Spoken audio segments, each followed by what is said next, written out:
I don't know what capabilities these people have at their fingertips. Now, you worked in targeting, meaning there is some ability for them to, do some research into people's finances to go and look to where things are maybe stashed away or where they can get hurt or connections, networks, all that kind of thing. So there is some capacity for that. And these data centers, I would be surprised if they're just giant blocks that don't do anything except suck a bunch of power. They've got to be doing something, right? Do they? If I'm faking a thing, it's a black box. That's the problem. So I don't know. all it needs to do is take in power, right, and cost a whole bunch of money every year to maintain, because there's all these fancy computers in there doing all this fancy computing, but they don't have to be computing a damn thing as long as people believe it.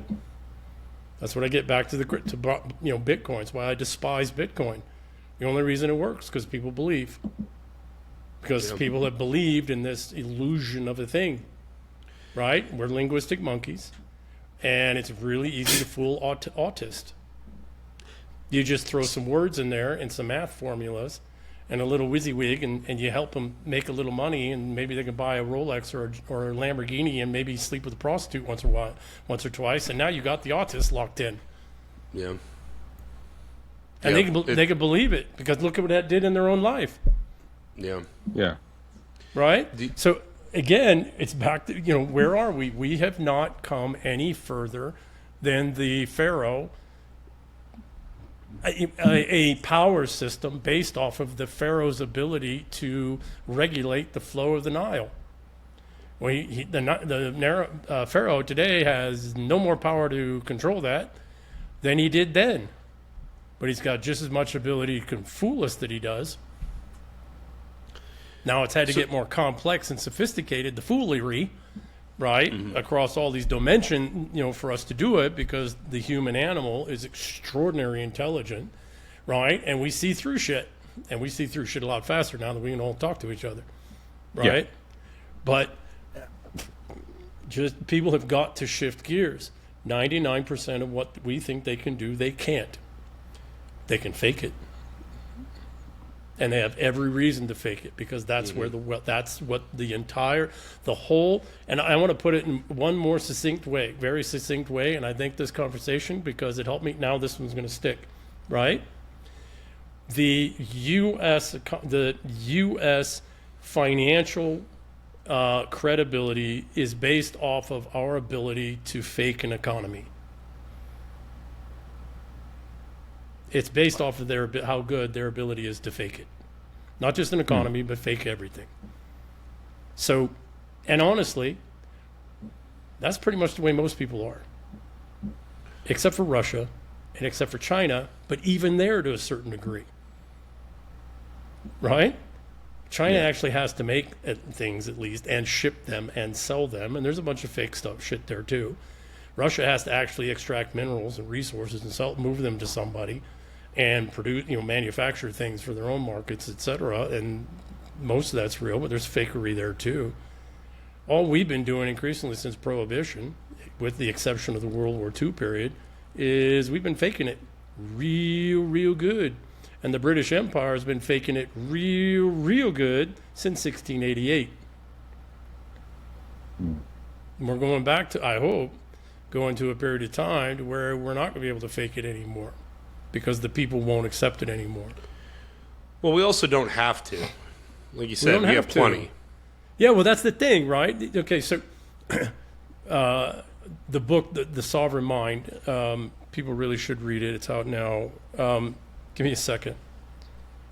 I lived in a teepee for 2 years when I was a kid, high up in the mountains. No floor, outhouse. It was a rough life, but it was a good life. Horses, animals, life, the outdoors. It was real. It was healthy. And while I had a very rough upbringing with my mother, when that wasn't crazy, life was really good. It was hard. It was hard work.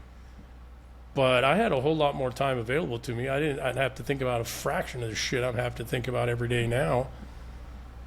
I didn't have to run around all the time with a gun on me because people, I'm getting death threats because of shit I say in social media, et cetera, and I'm pretty damn moderate. Right? So when we look back,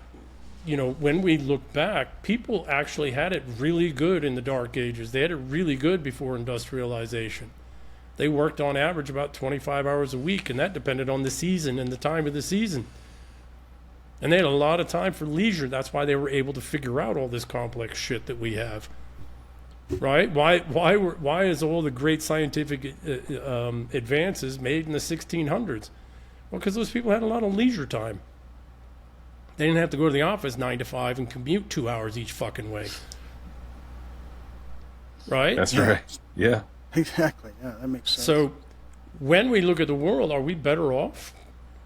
I mean, granted, I got 3 Jaguars. 2 of them are very old. I like them a lot, but I got an old Camry too. I'm just as happy with that. It's 14 years old. I love the car. It's great. Runs great. Looks good. Right? I got underwear at 20 years old. I got T-shirts that are 25 years old. You know what I mean?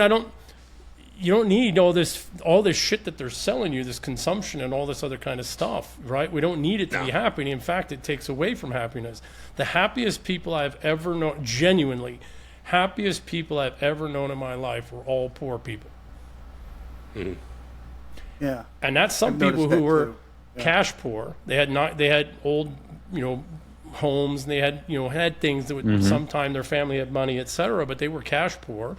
Maybe they had a small inheritance, etc., but they were happy because everything was okay. They had to be careful and responsible with money, and things were never quite repaired fully and everything else, but they were happy.